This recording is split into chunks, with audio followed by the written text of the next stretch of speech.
Alléluia, alléluia, soyez bénis au nom puissant du Seigneur Jésus-Christ. Nous sommes encore dans la joie ce soir, nous sommes dans la paix d'être ensemble, de pouvoir partager ensemble la parole de Dieu.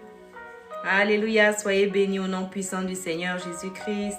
Je suis la servante de Dieu Valérie Marcel Keza. Et ce soir, j'avais encore à cœur que nous puissions nous réjouir ensemble, que nous puissions réjouir le cœur de notre Seigneur Jésus-Christ ensemble. Alléluia, la parole de Dieu dit qu'il est au ciel et il intercède pour nous jour et nuit. Jour et nuit, alléluia.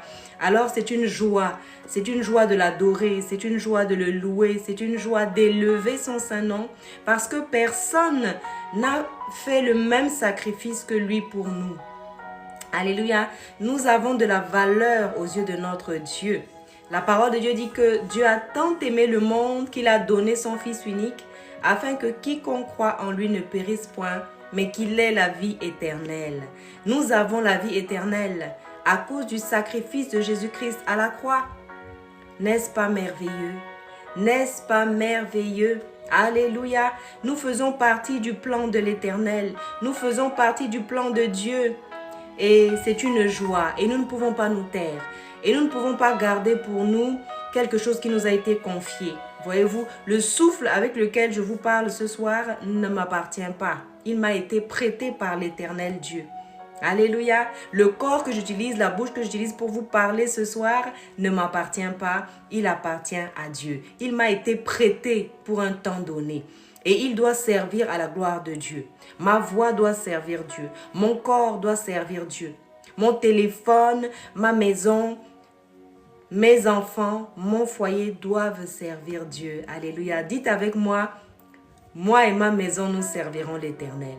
Moi et ma maison, nous servirons l'Éternel. Ce n'est plus le temps de rester fâché. Ce n'est plus le temps d'attendre quelqu'un d'autre. Ce n'est plus le temps de dire oui, mais mes enfants, oui, mais mon mari, oui, mais mon patron, oui, mais mes finances. Non, alléluia. Nous n'avons pas d'excuses.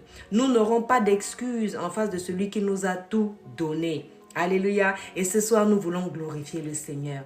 Nous voulons le remercier parce que alléluia, le temps passé dans sa présence. Vous ne pouvez pas, on ne peut pas, je ne peux pas passer du temps dans la présence du Seigneur et repartir comme je suis venu. Non, c'est pas possible. Alléluia. Ce n'est pas possible. Et nous voulons glorifier ce Seigneur. Nous voulons glorifier l'Éternel des armées. Alléluia, oui Seigneur. Nous voulons adorer ce soir ensemble. Nous voulons dire merci au Seigneur Jésus. Nous voulons nous rappeler de tout le bien qu'il nous a fait. Tous autant que nous sommes, que nous le reconnaissions ou pas, il a fait des choses dans nos vies. Ne serait-ce que le souffle de vie qui nous permet d'être là, présent. Ça, c'est le don de l'Éternel. Aucun laboratoire, aucun scientifique, aucune pharmacie, aucun magasin ne peut vous vendre le souffle de vie. Alléluia. Et nous avons la vie éternelle. La vie éternelle en Jésus parce qu'il a payé à la croix de son sang précieux. Et ça, c'est merveilleux. Et personne ne peut faire autant pour vous. Personne ne fera jamais autant pour vous. Votre époux peut vous aimer. Votre épouse peut vous aimer. Vos enfants peuvent vous aimer. Votre famille, tout ce que vous voulez. Mais ils ne pourront jamais, jamais, jamais payer de ce sang précieux. Parce que c'est le sang de Dieu. Alléluia. J'aime rappeler cela. C'est que l'ADN du Seigneur Jésus-Christ, ce n'était pas l'ADN d'un être humain. Jésus n'est pas né de l'union d'un homme et d'une femme. C'est l'Esprit de Dieu. L'Esprit de Dieu qui est descendu dans les entrailles de Marie. Et ça, c'est le miracle de Dieu. Ça, c'est le miracle de Dieu. Parce qu'aucun homme n'avait la capacité de sauver son semblable. Notre sang, même le mien, parce que je suis descendante d'un homme et d'une femme. Un homme et une femme ont dû s'accoupler pour me donner moi. Alléluia. Mais ce n'est pas le cas du Seigneur Jésus-Christ. Et c'est pourquoi quand vous allez aujourd'hui en Israël, vous verrez que le tombeau est vide. Le tombeau est vide parce qu'il est ressuscité d'entre les morts. Et comment ne pas célébrer cela? Comment avoir si peu de reconnaissance? Comment être ingrat de cette manière? Et nous, les êtres humains, nous sommes champions pour ne pas remercier. Nous sommes champions pour ne pas reconnaître la gloire acquise de droit. Celui qui m'a sauvé, celui qui m'a donné la vie. Combien parmi nous sont passés par des accidents? Certains sont passés par des AVC, des arrêts cardiaques, mais ils sont là vivants. Alléluia. Je me rappelle quand j'ai eu ma première fille en l'an 2000, eh bien, voici que à l'hôpital, je me suis rendu compte qu'il y avait un bébé qui était né et ce bébé était vraiment prématuré. C'était un petit bébé, vraiment, on aurait dit carrément, dans la main de la maman, ça tenait à peine comme ça. Et quand elle massait le bébé, on voyait à travers la peau de là, parce que les poumons, la peau n'était pas encore bien faite. Et on voyait les poumons à travers, pratiquement on voyait les organes. Mais cet enfant-là est vivant aujourd'hui. Parce que c'est Dieu qui décide de qui vit et qui meurt. Combien de fois on a attenté à la vie des gens? Combien de fois on a essayé de vous tuer? Combien de fois on vous a empoisonné? Moi, on m'a empoisonné plusieurs fois. J'ai été empoisonné à l'aldol. J'ai perdu des cheveux, des cils. J'ai fait de l'hypertension jusqu'à 22 de la tachycardie. J'ai fini en cardiologie. Mais je suis vivante. Alléluia, oui, parce que je suis passée par des choses très, très difficiles, oui. Je suis passée par des choses difficiles. J'ai été emportée, menottée sous les yeux de mes enfants, emportée en psychiatrie. J'ai passé 28 jours dans un hôpital psychiatrique, sans pathologie, sans soins. On voulait me garder parce qu'on ne voulait pas que je parle du Seigneur Jésus. Mais j'ai dit, qu'on m'attache pas, qu'on m'enferme pas, je continuerai à parler du Seigneur Jésus. Et je me demande si on ne m'a pas fait sortir parce que justement, je commençais à parler de Jésus aux gens. Alléluia. Et au moment où je devais partir, les gens qui étaient à l'intérieur ne voulaient plus me laisser partir. Ils ne voulaient plus me laisser partir parce que ils prenaient plaisir à parler avec moi et je partageais ma foi. J'ai été emportée, menottée sous les yeux de mes enfants. Mes enfants avaient à l'époque 6 et 10 ans. Si vous tapez sur Google ou sur YouTube Valérie Dubois internet, vous allez voir tous les plateaux télé que j'ai faits. Rien ne peut nous séparer de l'amour de Dieu manifesté en Jésus-Christ. Paul, Pierre, le Seigneur Jésus-Christ ont été en prison. Oui, le Seigneur Jésus-Christ lui-même est passé par la prison. Parce que quand j'ai été en psychiatrie, après j'ai réfléchi, je dis Seigneur, pourquoi tu as permis que je puisse traverser une aussi grande épreuve? Et le Seigneur m'a rappelé que tous les serviteurs de Dieu pratiquement ont été en prison. Ils ont été en prison, ils ont été enfermés, même comme les apôtres, la mort des apôtres, ce n'était pas des morts naturelles. C'était des morts, on les a torturés. Mais ils n'ont pas abdiqué de leur foi parce qu'ils savaient que ce qu'ils disaient, c'était la vérité. Et ils avaient la conviction au fond de leur cœur que même si on les mettait à mort sur cette terre, ils ressusciteraient avec le Seigneur Jésus qui viendrait. Donc, rien ne peut nous empêcher de parler du Seigneur Jésus-Christ. Alléluia!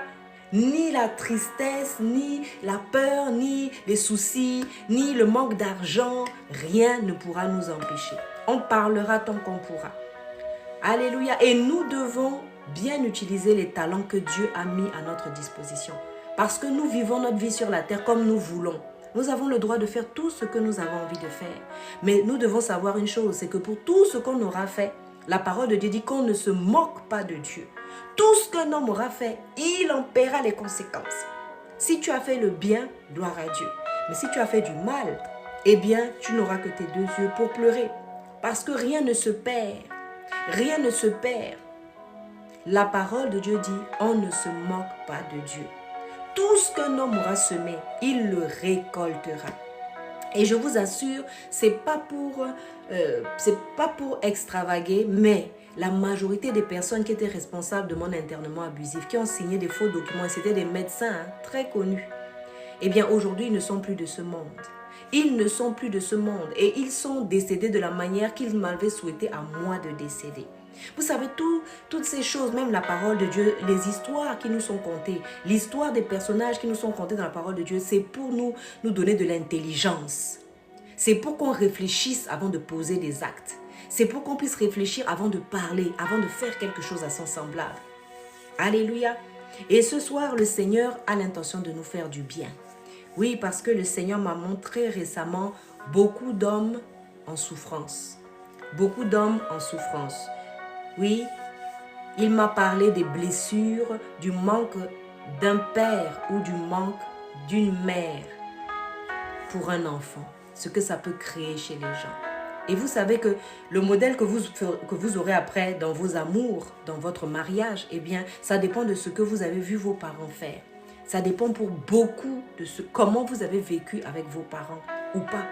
Alléluia. Et je vois beaucoup d'hommes blessés. C'est vrai que nous, les femmes, on parle assez facilement, on s'ouvre, hein, mais le Seigneur est en train de parler et de guérir ce soir. Parce qu'il est celui qui guérit les cœurs brisés. La parole de Dieu, il guérit les cœurs brisés. La parole de Dieu nous dit que nous savons comment Dieu a oint le Seigneur Jésus-Christ de puissance et de force. Et il allait de lieu en lieu. Il guérissait les malades. Il restaurait les âmes brisées. Et combien, regardez ce soir, nous sommes là sur TikTok et on scrolle, et on scrolle, et on scrolle. Mais ce soir, le Seigneur nous arrête. Il nous dit, je veux te guérir. Il dit à quelqu'un, il dit à un homme, je veux te guérir. Il dit à une femme, je veux te guérir. Et il est le seul capable de guérir ton âme. Parce que la personne qui a créé ton âme, eh bien c'est le Seigneur l'Éternel. C'est Dieu qui a créé ton âme. Donc il sait la réparer. Vous savez, la nature nous enseigne. Si j'ai un problème avec mon véhicule qui est peut-être de la marque Peugeot, il faut que j'aille chez le concessionnaire Peugeot qui connaît bien la voiture Peugeot parce que c'est lui qui l'a conçue et c'est lui qui saura travailler dessus. De la même manière, ton âme, c'est le Seigneur Jésus qui l'a créée. Et oui, et c'est pourquoi il est capable de guérir ton âme. Il te parle ce soir, il te parle de ton enfance, il te parle de cette mère que tu n'as pas vue, avec laquelle tu n'as même pas grandi. Alléluia. Certains sont orphelins de père et de mère depuis tout petit.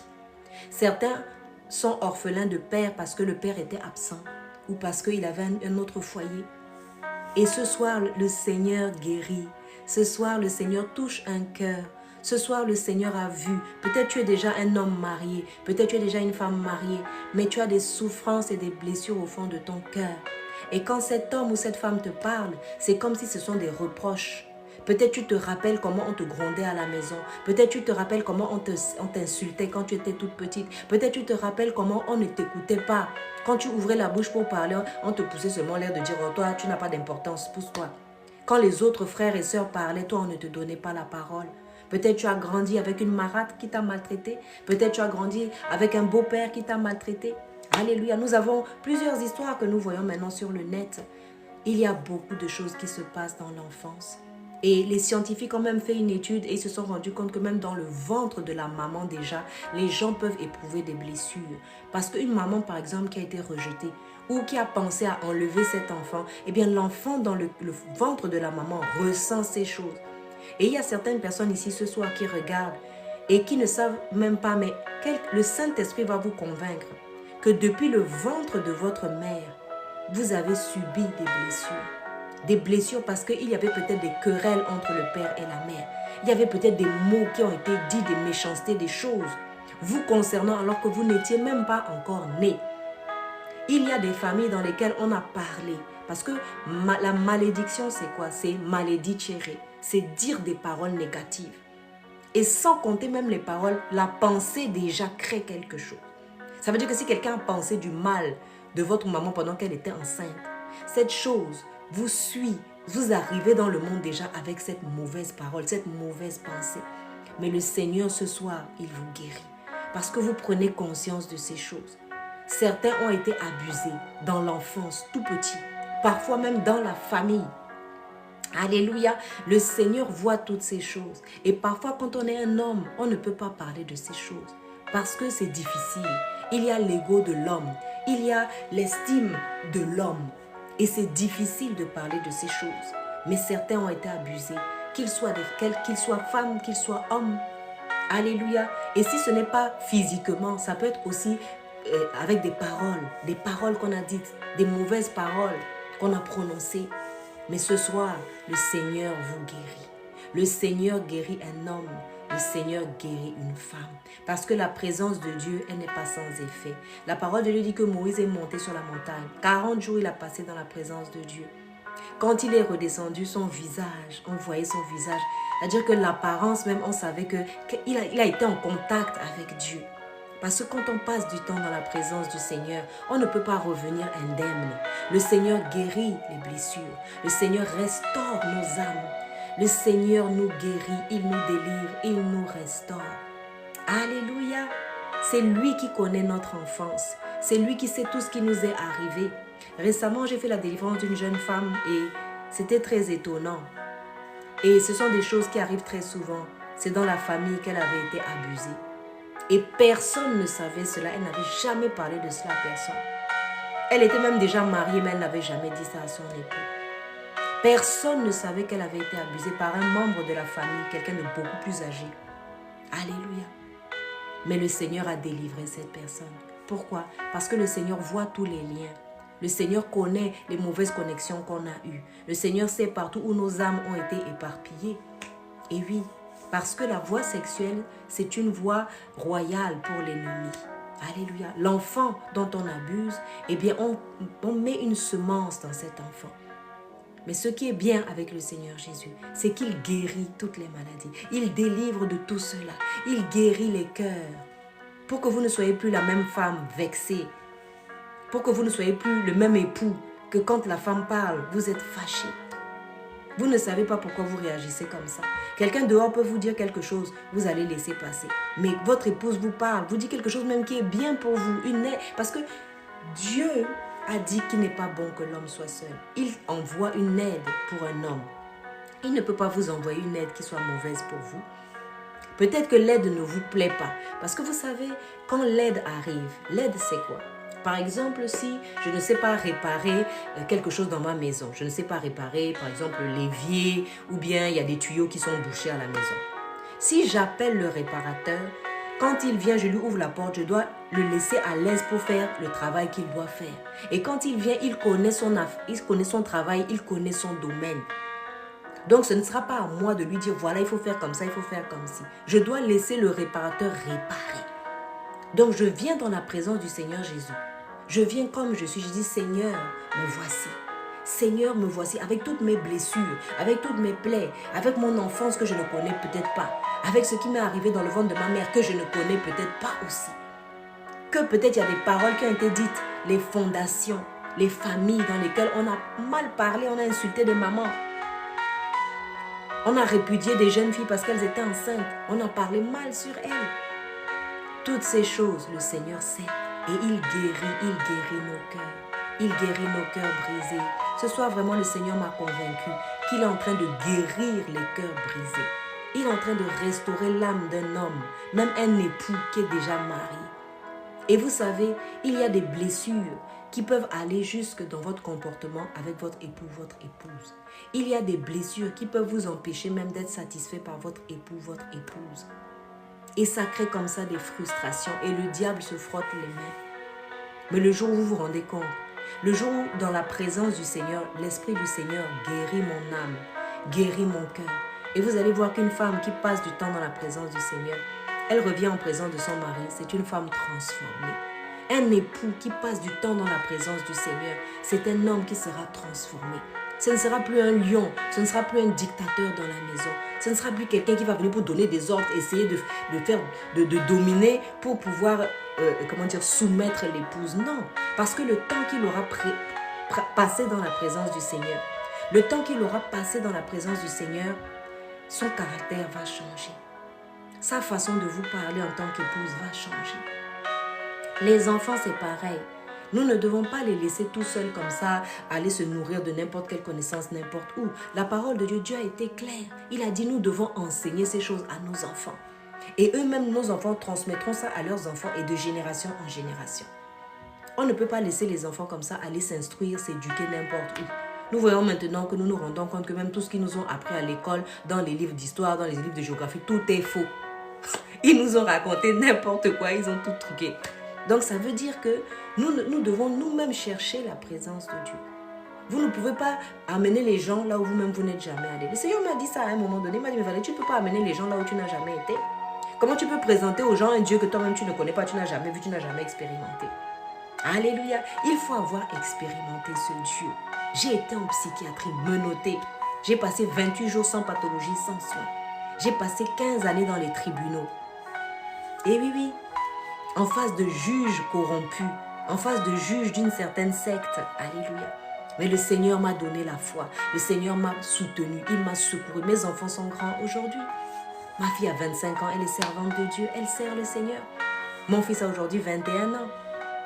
Et vous voyez, l'ennemi essaiera toujours de vous éteindre, mais vous avez la victoire. Quand je vois mes 2 enfants, si vraiment je n'avais pas eu la foi, si vraiment je n'avais pas eu la crainte de Dieu, mes 2 enfants-là ne seraient pas vivants aujourd'hui. Peut-être je serais sans enfants à l'heure où je vous parle. J'ai la 50aine presque, alléluia. Mais le Seigneur est celui qui restaure. Je suis passée par des moments difficiles, j'ai été empoisonnée. J'avais perdu des cheveux, des cils. J'étais méconnaissable. Si vous m'aviez vu à un moment donné, vous alliez même fuir. Dans la rue même, vous ne pouviez pas me reconnaître. Mais je vous assure, le Seigneur fait des merveilles.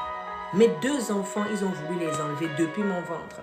La plus jeune, la plus âgée, qui a aujourd'hui 25 ans. Quand je suis tombée enceinte, à 6 mois, elle a cassé la poche des os. Et pas par en bas, par en haut, c'était déchiré ici en haut. Déchiré comme ça, à l'intérieur. Et quand je suis allée voir le monsieur qui faisait les échographies, il a fait l'échographie et il m'a dit, ce n'est pas la peine de faire de layette. Cet enfant-là ne va pas survivre. J'étais à 6 mois de grossesse. Et ce qui s'est passé, c'est que je suis rentrée chez moi, mais je n'ai pas reçu la parole que ce médecin a dite. Quand il a dit oui, c'était une fille, mais vous l'avez perdue, pour moi, c'est comme s'il n'avait rien dit. C'est-à-dire que c'est comme si mon esprit a rejeté cette parole par la foi. Et je suis rentrée chez moi, je suis restée 1 mois et demi. J'étais allongée sur des serviettes. Je prenais des antibiotiques parce que la poche était déchirée, il n'y avait plus rien. Quand le monsieur a fait l'échographie, il ne voyait que l'enfant dedans, le fœtus et la poche des os qui était déjà même déchirée, qui couvrait juste l'enfant. Il n'y avait plus de liquide amniotique. Et puis, 1 mois et demi après, c'est là que j'ai accouché. Mais avant ça, 1 semaine après que la poche des os se soit déchirée, il a dit, venez, on va voir qu'est-ce qu'il y a dedans, on va enlever le reste. Parce que pour lui, l'enfant était déjà mort. Et ce qui s'est passé, c'est que je suis allée le voir, il a fait l'échographie et il a dit, mais c'est bizarre. L'os s'est reconstitué dans le ventre. Le Seigneur est vivant. C'est Dieu qui décide qui meurt et qui vit. Vous savez, les gens peuvent vouloir vous empoisonner. Les gens peuvent vouloir vous tuer. Mais tant que ce n'est pas votre heure, là, vous ne mourrez pas. Dites avec moi, je ne mourrai pas avant mon temps. Vous savez, chacun a une destinée sur cette terre. Personne n'est venu pour accompagner personne. Si quelqu'un ne veut pas accepter le Seigneur Jésus, si quelqu'un ne veut pas suivre le Dieu vivant, c'est son choix. C'est son choix. Nous n'allons pas refuser de servir le Seigneur Jésus à cause d'un époux, ou à cause d'une épouse, ou à cause des enfants, ou à cause du travail, ou à cause de quoi? Il y a certaines personnes même qui ont reçu des menaces carrément. Des menaces. Vous arrivez comme ça en psychiatrie ou bien à la police et on vous dit, il ne faut plus faire des vidéos.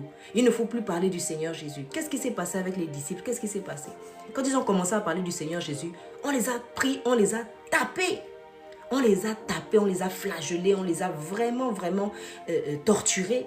Et puis, on leur a dit, il ne faut plus que vous parliez du Seigneur Jésus-Christ. Ben, le Seigneur a fait un miracle. Pendant qu'ils étaient en prison, le lendemain, on devait les tuer. Qu'est-ce qui s'est passé? Paul et Silas étaient en train d'adorer le Seigneur Jésus. Ils étaient en train d'adorer. Vous imaginez, le lendemain, on doit vous tuer. Mais vous êtes là, vous glorifiez. Parce qu'il faut connaître ce Dieu. Pour arriver à ce niveau-là, il faut connaître ce Dieu. Parce que des fois, je suis là comme ça, je dis que je me réjouis toute seule. Je dis, Seigneur, oh merci. J'ai l'époux le plus merveilleux au monde. Il prend soin de moi, tous mes besoins. Ce que je mange, ce que je bois, comment je me vêtis, tout. Quand j'ai un besoin, que seulement je pense, je dis, il faut que je fasse telle chose, ou je dois payer telle facture. Le Seigneur, il pourvoit à tout. Mais comment vous voulez ne pas aimer un tel époux?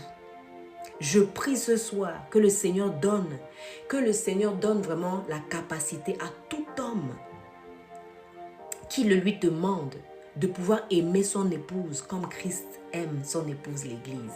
Parce que c'est un amour merveilleux.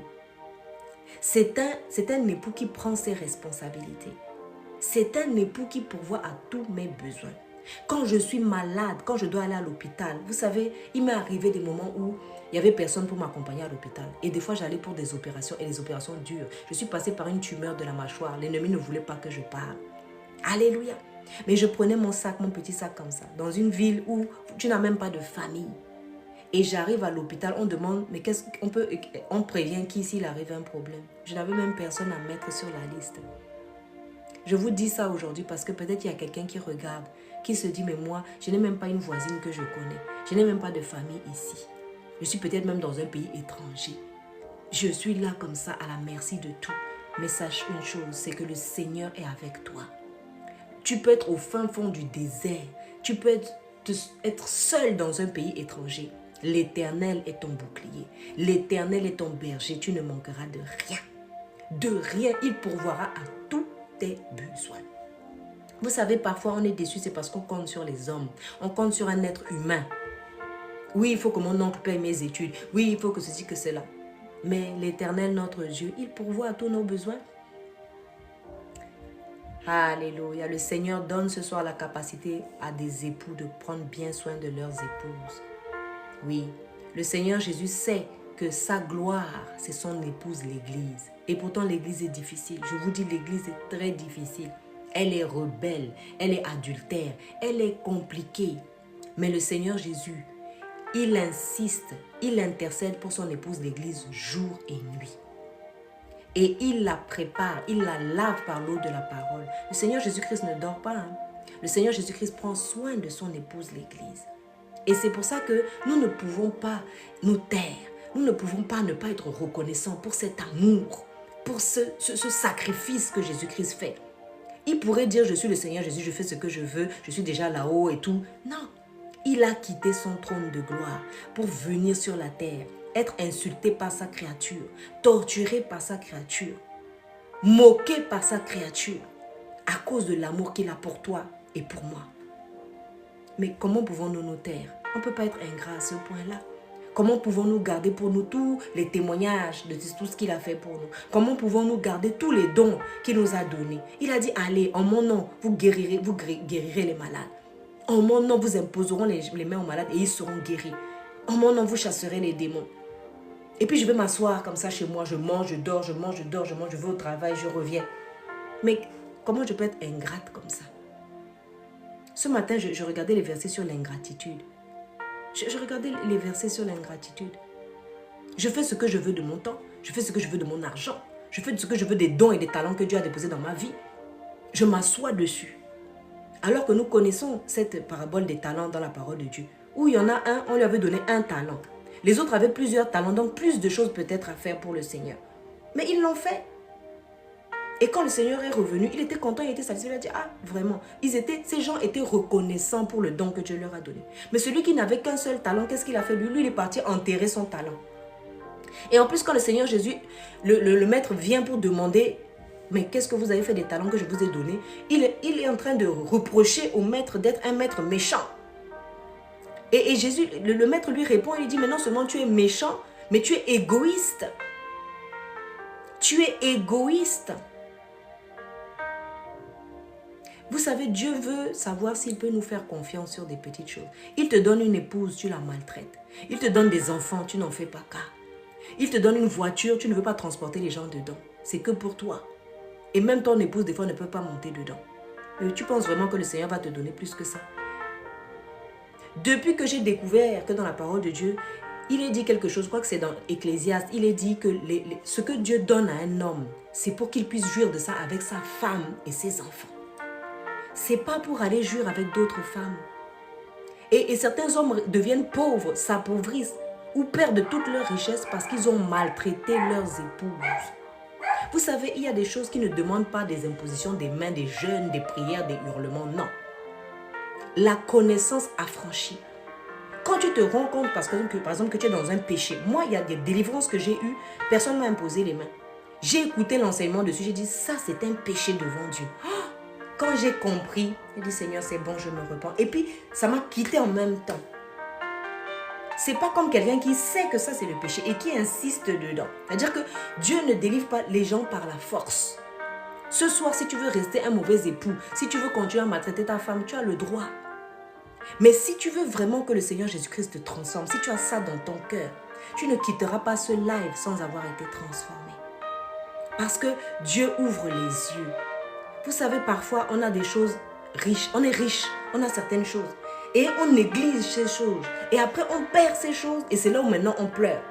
Beaucoup ont maltraité leurs épouses. Les épouses, on les a enterrées. Dieu a pris leur fille. Il a dit non, si je laisse ma fille là, entre les mains de cet homme-là, il va la maltraiter longtemps. Mieux, je la ramène chez moi. Et il y a des femmes que Dieu a prises comme ça. C'est parce que les hommes les maltraitaient trop. Et Dieu demandera des comptes pour ces épouses qu'on a maltraitées. Il y a des enfants que Dieu nous donne. On les maltraite. On ne fait pas qu'à deux. On ne pense pas à l'avenir des enfants. On est dehors en train d'aller aider les enfants des autres pendant que nos propres enfants souffrent. La parole dit que celui qui ne prend pas soin de sa propre maison, il est pire qu'un infidèle. C'est-à-dire que Dieu, il le voit comme un infidèle. Vous savez, ce qui est important, c'est de savoir qu'est-ce que Dieu pense de moi. Est-ce que Dieu est content de moi? Est-ce que Dieu est content de la manière dont je m'habille? Est-ce que Dieu est content de la manière dont je traite mon épouse, dont je traite mon époux? Je peux comprendre qu'il y a des blessures et que, par exemple, les blessures de l'enfance chez un homme, par exemple, ça peut empêcher l'homme d'aimer correctement son épouse. C'est pour ça que Dieu permet que ce soir, par exemple, il y ait un enseignement pour que quelqu'un se rende compte que la manière dont je traite ma femme là, ce n'est pas normal. La manière dont je traite mon époux là, c'est pas normal. Quand il me dit quelque chose, même qui est bon pour moi, je suis sur la défensive parce que j'ai été blessée dans l'enfance. Parce que j'ai vécu peut-être l'absence de ma maman, l'absence de mon papa, ça a été dur. Vous savez, il y a des enfants qui ont souffert et moi je sais, parce que j'ai été séparée de mes enfants, ils étaient très jeunes. Et je sais qu'il y a des enfants qui ont pleuré dans le secret. On t'arrache à ta maman. Vous savez, ici en Europe, en France par exemple, ils enlèvent des enfants. Ça, c'est diabolique. J'ai fait un enseignement dessus qui est sur ma page YouTube. Et ça parle des placements abusifs d'enfants en France. C'est une technique satanique qui est très vieille. Nous voyons que même dans la parole de Dieu, on a enlevé Shadrach, Meshach et Abed-Nego de leur famille pour les emmener ailleurs et dire qu'ils étaient d'une autre tribu. Oui, les enlèvements d'enfants et les sacrifices d'enfants, ça existe depuis très longtemps. Ce n'est pas quelque chose qui est nouveau. Aujourd'hui, les scandales qu'on entend et tout ça, ce sont des choses contre lesquelles je milite. Alléluia. Notre Dieu veut qu'on commence à s'investir. Notre Dieu veut qu'on soit des personnes qui connaissons nos droits, qui connaissons ce que Dieu nous a acquis à la croix, ce que Jésus-Christ nous a acquis à la croix. Parce que sinon, le diable va venir voler. Il va vous voler votre épouse, vous voler votre époux, voler vos enfants, voler votre temps sur la terre. Et quand vous allez vous réveiller, vous allez vous dire « Ah, mais j'ai déjà 60 ans, j'ai déjà 70 ans. Mais qu'est-ce que j'ai fait de mon temps? Comment j'ai traité mon épouse ?» Et après, le chrono s'arrête. Parce qu'à un moment donné, Dieu, notre corps là, il va retrouver la terre. Moi, je ne vivrai pas 260 ans. Non. Et vous qui me regardez, vous ne vivrez pas 260 ans. À moins d'être un extraterrestre. Alors, c'est à quel moment qu'on s'assoit pour réfléchir à sa vie? C'est à quel moment qu'on dit, mais j'ai quand même un créateur. Vous savez, même les animaux, quand tu nourris un chien, il sait que c'est toi qui lui fais du bien. C'est dur ce que je dis. Même un chien reconnaît la main qui le nourrit. Mais nous ne sommes pas capables de reconnaître notre créateur. De reconnaître que nous avons un esprit. Dieu nous a créés, il a dit, faisons l'homme à notre image. L'esprit qui est en moi, le souffle que vous voyez là, si tout de suite le Seigneur prend mon souffle, mon corps va s'étaler là et puis c'est fini, je ne pourrai même plus parler, je ne pourrai plus manger, je ne pourrai plus jouir de la vie. Mais le temps que Dieu nous donne pour jouir de la vie, ce n'est pas pour faire n'importe quoi. Vous savez, quand j'étais plus jeune, j'ai failli fumer la cigarette. Et puis un jour, il y a des gens qui ont toqué à la porte et qui m'ont donné un petit fascicule. C'était un fascicule chrétien. Et qu'est-ce qui s'est passé? C'est dedans que j'ai vu la composition d'une cigarette. Et quand j'ai vu ce qu'il y avait dans une cigarette, il y avait du goudron, il n'y avait que des déchets, que des choses que normalement tu ouvres la poubelle, tu jettes dedans, mais tu ne peux pas ouvrir ton corps et mettre ça volontairement dedans. Les gens par exemple qui fabriquent les drogues, la cocaïne, l'héroïne, tout ça, là, ils ne les consomment pas et ils n'en donneront même pas à leurs propres enfants. Le Seigneur nous délivre ce soir, nous délivre de l'alcool, nous délivre de la drogue. Et beaucoup de ces choses ont des racines dans l'enfance.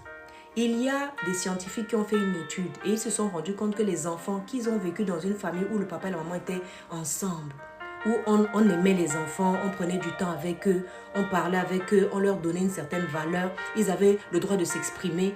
Ces gens-là, ils vont moins rapidement vers la drogue, l'alcool et la sexualité précoce. Certains ici ont commencé la sexualité très jeunes parce que le manque d'amour à la maison, le manque on ne te donnait pas ta place en tant qu'enfant. Certains étaient orphelins très tôt. Certains, vous entendrez même des femmes qui diront « Ah, mais je me suis mariée, c'était pour fuir la maison. » Certains hommes sont partis tôt, peut-être parce que les parents n'avaient plus les moyens de les garder. On leur a dit « Écoute, tu as déjà 17 ans, 18 ans, prends ton balochon et va-t'en. » Moi, j'ai vu des hommes aujourd'hui mariés comme ça. Et ce sont des personnes qui ont du mal à aimer leurs épouses. Mais j'ai une bonne nouvelle pour vous ce soir. C'est que peu importe ce que vous avez vécu dans l'enfance, le Seigneur veut juste que vous compreniez peut-être pourquoi vous êtes dans cette situation. Ou qu'est-ce qui s'est passé. Vous voyez? Par exemple, il y a une situation dans la parole de Dieu où il y a les disciples qui ont demandé au Seigneur Jésus, mais celui-là, il est aveugle. Qu'est-ce qui s'est passé? Est-ce que c'est parce que sa mère a péché ou son père a péché? Et Jésus-Christ leur a dit, mais non, ça ce n'est même pas un cas où papa ou maman a péché. C'est juste pour que la gloire de Dieu se manifeste. Et il y a des situations, par exemple, dans nos vies, peu importe l'origine, peu importe si on a manqué d'un père, manqué d'une mère, Dieu veut se glorifier ce soir. Il veut que quand tu retrouves ton épouse après ce live, quand tu retrouves ton époux après ce live, quand tu retrouves tes enfants, tout le monde te regarde et te dit, ah, mais papa, tu as changé. Ah, mais mon chéri, tu as changé. Ah, mais ma chérie, mon épouse. Mais tu es en train de... C'est merveilleux. Le langage va changer. Dieu va enlever la racine. Dieu va enlever le manque de pardon. Dieu va enlever la frustration. Dieu va enlever ce secret que tu gardais depuis que tu es petit. Peut-être tu as été abusé sexuellement. Ou maltraité. Ou tapé. Toute cette colère, cette haine qui sont restées à l'intérieur de toi. Vous savez, c'est comme le vomi. Le vomi, tant que j'ai quelque chose dans le ventre que j'ai mangé qui ne va pas, ça va tourner. Mais tant que je ne vomis pas, ça reste à l'intérieur. Ça reste à l'intérieur. Et à un moment donné, ça doit sortir. Ça doit sortir. Les virus, les bactéries, c'est pareil. Quand ça rentre dans le corps de quelqu'un, il faut qu'à un moment donné, soit ça meurt et puis ça s'est évacué. Mais un virus ou une bactérie qui reste dans le corps de quelqu'un, ça va finir par créer des infections. Et puis peu de temps après, on est obligé d'amputer un doigt, amputer la main, amputer ceci. Vous ne voyez pas la lèpre dans l'ancien temps, qu'est-ce qui se passe? Ça commence juste avec une petite maladie, un peu de ceci sur la peau, et puis après là, on enlève, on est obligé de couper les bras parce qu'il y a des infections du corps. Et tout ce que l'ennemi, tout ce que Satan a déposé dans nos vies, dans nos cœurs, par le vécu qu'on a eu, par les situations qu'on a traversées, par les douleurs. Il y a des hommes, par exemple, qui en veulent à toutes les femmes de la terre. Parfois, ils ne savent même pas d'où ça vient. Ça peut venir aussi de l'absence d'une maman. Ou parfois, c'est une maman qui a élevé les enfants seule parce que papa n'était pas là, il n'y avait pas d'homme dans la famille. Donc la femme s'est débrouillée, elle allait au marché tous les matins, elle ne pouvait pas être présente tout le temps auprès des enfants. Et les enfants ont ressenti cette absence. Maman s'est battue comme elle a pu. Et on ne dit pas d'en vouloir à maman ou en vouloir à papa parce que chacun fait ce qu'il a pu. Mais nous, maintenant, nous devons reconnaître que je crois qu'il y a une colère que j'ai gardée envers ma maman. Je crois qu'il y a une colère que j'ai gardée envers mon papa. À cause de son absence, à cause du fait qu'il nous a ignorés, qu'il nous a peut-être rejetés. Certains ont éprouvé le rejet. Ce qui fait que maintenant, quand tu vas épouser ton épouse, toute cette colère-là, ça va aller vers ton épouse. Quand tu vas lui parler, ça va se ressentir. Quand tu vas parler à ton époux, ça va se ressentir. Parce que ce cœur n'est pas guéri. Parce qu'il y a tout ce vomi, ce poison-là qui est dans ton cœur. Ouais. Mais ce soir, le Seigneur guérit une âme. Ce soir, le Seigneur guérit un cœur. La parole de Dieu dit, il est venu pour guérir les cœurs brisés. Vous savez, j'aime étudier l'être humain. J'aime étudier nos comportements. Et parfois, il y a des situations difficiles que Dieu te fait traverser. Ce n'est pas parce qu'il veut te faire souffrir. C'est juste parce qu'il veut te faire comprendre la souffrance des autres. Il veut que tu puisses ressentir la compassion pour les autres. Et à chaque fois que la compassion intervient, l'Esprit du Seigneur guérit. L'Esprit du Seigneur restaure. L'Esprit du Seigneur touche. L'Esprit du Seigneur transforme. Alléluia. Quand vous lisez la parole de Dieu, il est écrit quoi?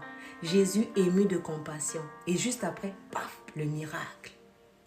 Quand la compassion, le cœur de Jésus était touché, il voit une situation, il dit, ah, cette femme, elle souffre. Ah, cet homme, il souffre. Il éprouve la compassion. Paf, le miracle intervient. Le miracle intervient. Ce soir, le Seigneur guérit une âme, guérit une épouse, peut-être qui a vécu des choses, dont elle n'a même pas parlé à son époux. Certaines femmes ont été abusées dans l'enfance, des fois même par des membres de la famille, je répète. Et elles n'ont jamais parlé de ça à personne. On voit maintenant dans certains pays où on voit les histoires, maintenant on en parle beaucoup, c'est les excisions. Certaines femmes ont été excisées par la force. Et c'est une violence horrible. Parce qu'en dehors même du fait qu'on a agi sur le corps de la personne, ce que la jeune fille a éprouvé, ce que cet enfant a éprouvé, personne n'était là, mais la souffrance et la douleur que cette personne a éprouvée, il n'y a que Dieu qui sait. Et c'est pour ça que le Seigneur guérit cette personne, guérit le cœur de cette personne. On n'est pas obligé de souffrir toute sa vie. Le Seigneur a dit, venez à moi vous tous qui êtes fatigués et déchargez-vous sur moi. Déchargeons-nous sur le Seigneur de tout le mal que les gens nous ont fait. Libérons ces personnes de nos cœurs. Après, ce sera entre cette personne et Dieu. Mais ne gardons pas cette personne dans notre cœur. Je sais que pour certaines situations, ce n'est pas facile. Mais le Seigneur va nous aider. Le Seigneur qui nous a dit de nous décharger sur lui est capable d'endosser cela. Et nous allons prendre le fardeau léger du Seigneur. Il est doux et léger, le fardeau que le Seigneur met sur nous. Il nous donne la paix, il nous donne la joie. Parfois, vous voyez des gens sourire, vous voyez des gens glorifier Dieu. Ça ne veut pas dire que ce sont des personnes qui ont moins de problèmes que les autres. Ça veut simplement dire que dans toutes ces situations, le Seigneur est là. Il traverse avec nous les eaux, il traverse avec nous les feux. Et peu importe ta situation, même si en ce moment tu es enceinte et que tu ne sais pas quoi faire de l'enfant, même si tu te demandes est-ce que tu dois l'enlever ou tu dois garder, garde cet enfant. Je ne sais pas à qui je parle ce soir, garde cet enfant. Nos enfants là, ce sont nos bénédictions. Quand vous prenez votre bénédiction, vous jetez. J'ai écouté un témoignage un jour comme ça. Il y a une femme qui est partie chez un serviteur de Dieu pour dire que le serviteur de Dieu l'appelle et lui dit tu as un problème au tribunal. Et tes biens sont au tribunal. Elle dit oui. Et il lui dit, mais il devait y avoir un avocat dans votre famille. Elle dit, oui, moi, des fois, je parle, le Seigneur, les gens me disent que oui, je parle comme une avocate, je connais un peu le droit et tout ça. Et le serviteur de Dieu va lui dire, mais c'est pas toi qui devais vous sortir de cette histoire. C'est l'enfant que tu as avorté il y a longtemps, souviens-toi. Cette femme, elle a fait ça, elle est restée tranquille. Des fois, nous jetons nos bénédictions à la poubelle. Dieu t'envoie une femme pour t'aider dans cette mission. Mais toi, tu veux marcher seul. Tu veux montrer à Dieu que Dieu ne connaît pas les choses, c'est toi qui connais mieux que Dieu. Que le Seigneur aide un époux ce soir. Le Seigneur aide un époux ce soir. L'épouse que tu négliges, c'est ta bénédiction. Parfois, il y a certaines bénédictions que Dieu veut donner, mais à cause de cette épouse. Mais comme tu la maltraites, eh bien, il ne donne pas. Parce que quand il va te donner, au lieu d'utiliser ça pour bénir cette épouse et pour lui faire du bien, tu vas aller jeter ça n'importe où. Le Seigneur, vous savez, il est très intelligent, le Seigneur. Il nous connaît. Il me connaît moi personnellement. Il connaît chaque personne sur ce live ce soir. Et il nous connaît même mieux que nous-mêmes. Parce qu'il y a des choses que j'ai vécues, je ne savais même pas. C'est quand le Seigneur m'a dit, ah oui, c'est vrai, je me rappelle de telles choses. Qui connaît les choses comme le Seigneur? Qui connaît les choses mieux que notre Seigneur, Dieu? Alléluia, merci Seigneur, merci pour la guérison ce soir. Merci pour les âmes touchées, merci pour les vies restaurées, merci pour les foyers restaurés. Merci parce que les yeux de quelqu'un s'ouvrent. Il y a certaines personnes qui errent dans la vie parce qu'ils ne connaissent pas le but de leur vie, ne connaissent pas leur destinée, ne connaissent pas le Dieu qui les a créés. Et du coup, ils errent dans la vie comme ça. Ah, je toque à cette porte. Ah, peut-être que c'est à gauche. Ah, peut-être que c'est à droite. Mais aucune conviction. Tu ne sais même pas là où tu vas. Les coups de la vie te frappent. Quelque chose te frappe ici. Tu te tournes. Le temps que tu regardes ici, ouf, il y a autre chose qui t'a encore cogné. Parce que tu ne comprends pas ce qui t'arrive. Tu ne comprends pas ta vie. Tu ne comprends pas la vie spirituelle, les choses spirituelles. Le monde est spirituel avant d'être naturel. Le monde est spirituel avant d'être naturel. Un enfant, par exemple, quand il naît, il ne naît pas au moment où il sort de la mère de l'enfant. Parce que l'esprit, là, ça sort d'où avant d'arriver ici sur la terre? Merci Seigneur Jésus, merci Seigneur. Quelqu'un comprend ce soir. Quelqu'un dépose les fardeaux, dépose les armes ce soir. Ton épouse, ce n'est pas ton ennemi. Ton époux, ce n'est pas ton ennemi. Tes enfants, ce ne sont pas tes ennemis. C'est juste que si tu comprends ton identité et que tu comprends les outils que Dieu a mis à ta disposition. Il y a certaines techniques qui ne marchent pas avec l'épouse, qui ne marchent pas avec l'époux. Il faut que le Seigneur te donne le secret. Comment je dois faire avec cette épouse? Regarde comment elle est. Comment je peux l'aider? Comment je peux l'améliorer? Comment je peux l'aimer comme toi tu as aimé ton épouse l'Église? Il y a certaines stratégies qui ne marchent pas avec certains époux parce que les époux ont été blessés. Les époux ont leurs propres blessures d'enfance. Il faut que le Seigneur les touche. Il faut que le Seigneur les guérisse. On n'est pas tout seul dans un foyer, dans un couple ou dans un mariage. Il y a l'époux, l'épouse et il y a le Seigneur, le Saint-Esprit. Sinon, vous marchez là comme ça errant. C'est-à-dire que à tout va. Non, non, non, non. Le mariage, c'est une alliance que Dieu a instituée. Et ce n'est pas quelque chose qui fonctionne comme ça n'importe comment. Nous devons retourner à Dieu. Nous devons retourner à notre Créateur. C'est lui qui a le mode d'emploi pour savoir comment réussir sa vie sur la terre. Réussir sa vie, ce n'est pas forcément avoir beaucoup d'argent. Il y en a qui ont beaucoup d'argent qui se suicident. Ça veut dire que ce n'est pas ça, réussir sa vie. Si tu es dans ce que Dieu a prévu pour toi, tu es dans la joie, tu es dans la paix. Aujourd'hui, je sais que si même le Seigneur me rappelle, demande mon âme et que je dois mourir, je dis Seigneur, il n'y a pas de problème, je m'en vais. Parce que je sais que je fais ce que Dieu m'a demandé de faire. Ce qui est important, c'est que tu découvres ton appel. Tu découvres, mais Seigneur, pourquoi je suis sur cette terre? Tu rencontres ton Créateur. Et la joie et la paix vont inonder ton cœur. Même si on t'aura fait du mal dans le passé, même quand tu étais bébé, même si on avait dit des paroles négatives, Dieu, il efface tout ça. Par son sang précieux, il efface les malédictions. Il efface les malédictions. Si tu es dans une famille où rien ne marchait, tout le monde échoue, les femmes ne se marient pas, les hommes restent pauvres, tout ce que tu veux, le Seigneur est capable de briser cette lignée, de briser ce cycle. Alléluia. Et de te donner la victoire pour que le nom de l'Éternel soit glorifié. Pour que le nom de l'Éternel soit glorifié. Vraiment, sois béni ce soir. Sois béni ce soir. Reçois ta guérison, reçois ta délivrance. Reçois vraiment cet apaisement.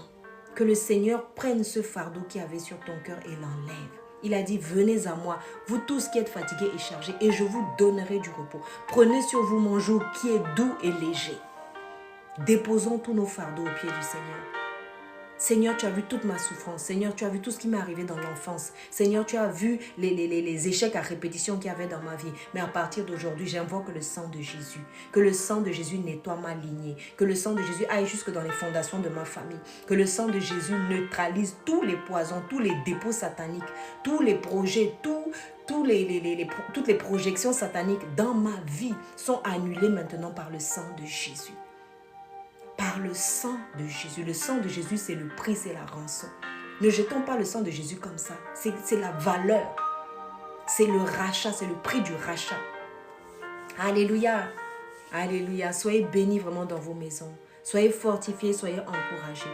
Que le Seigneur Jésus-Christ visite chacune de vos maisons. Que vos vies soient transformées. Que des époux puissent à nouveau aimer votre épouse comme jamais vous l'avez aimée. Parce que c'est ce qui glorifie Dieu. Alléluia. Et vous verrez les portes s'ouvrir pour vous. Alléluia. Une épouse aussi voit ce fardeau enlevé de son cœur. Et elle peut aimer, être patiente. Alléluia. Mais auprès de quelqu'un qui saura l'aimer comme le Seigneur l'aime. Il ne faut pas rester à côté de quelqu'un qui vous maltraite tout le temps. Non, ce n'est pas l'objectif du Seigneur. Ce n'est pas le but du Seigneur. Le Seigneur est venu pour délivrer, libérer, guérir, restaurer. Il n'est pas venu pour laisser les gens dans leur... À moins qu'on soit incrédule. Mais tant qu'on a la foi en Dieu, il vient dans nos maisons. Il guérit nos foyers. Il guérit nos cœurs. Il guérit la vie de nos enfants. Et il nous donne la victoire. Dans le nom puissant du Seigneur Jésus. Soyez bénis vraiment que le Seigneur, que le Saint-Esprit demeure dans vos maisons. Que vraiment vos vies soient transformées. Que vraiment l'Esprit qui a agi ce soir continue d'agir dans vos maisons, dans vos familles et dans vos foyers. Soyez bénis, soyez encouragés. C'était la servante de Dieu Valérie Marcel Keza et je vous dis à très bientôt. À très bientôt.